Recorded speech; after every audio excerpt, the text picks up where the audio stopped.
হানজালার গোসল হয়েছিল তৃতীয় আসমানে জমজমের পানিতে। হযরত হানজালা রাদিয়াল্লাহু তাআলা আনহু তিনি সদ্য বিবাহ করেছেন। ওই সময় আমাদের প্রিয় নবী সাল্লাল্লাহু আলাইহি ওয়াসাল্লাম সাহাবীদেরকে বললেন, আমার সাহাবায়ে কেরাম, তোমরা উহুদের যুদ্ধের জন্য প্রস্তুতি গ্রহণ করো। রাসূলুল্লাহ সাল্লাল্লাহু আলাইহি ওয়াসাল্লাম হযরত হানজালা রাদিয়াল্লাহু তাআলা আনহুকে বললেন, হানজালা, তোমাকে যুদ্ধে যেতে হবে না। তখন হানজালা রাদিয়াল্লাহু তাআলা আনহু বললেন, ইয়া রাসূলুল্লাহ, আপনি যুদ্ধে যাবেন, কাফেরদের সঙ্গে যুদ্ধ করবেন, আর আমি সেখানে না গিয়ে স্ত্রীর সঙ্গে আমোদ প্রমোদ করব? এটা আমি সহ্য করতে পারবো না, আমাকেও যুদ্ধে নিয়ে চলুন।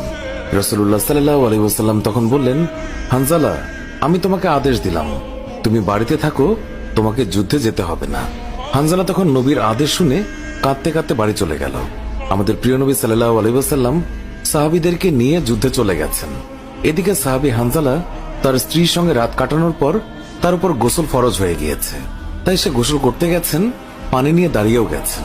এই সময় মদিনার গলি থেকে কেউ একজন চিৎকার করে বলছিলেন, মদিনার মুসলমানরা, তোমরা কার জন্য জীবিত থাকবে? তোমাদের প্রিয় নবীকে কাফের মুশরিকরা শহীদ করে দিয়েছে।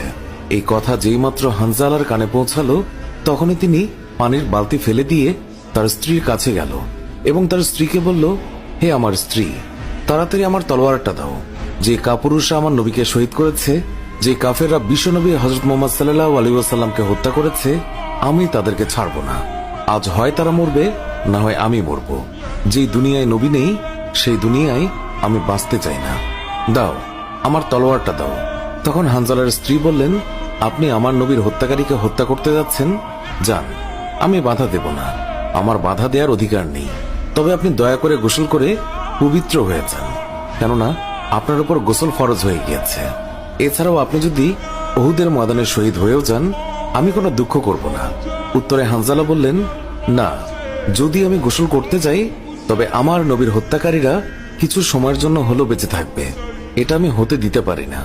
আমার যেই দুনিয়ায় আমার নবী বেঁচে নেই, ওই দুনিয়ার পানি দিয়ে আমি গোসল করতে পারি না।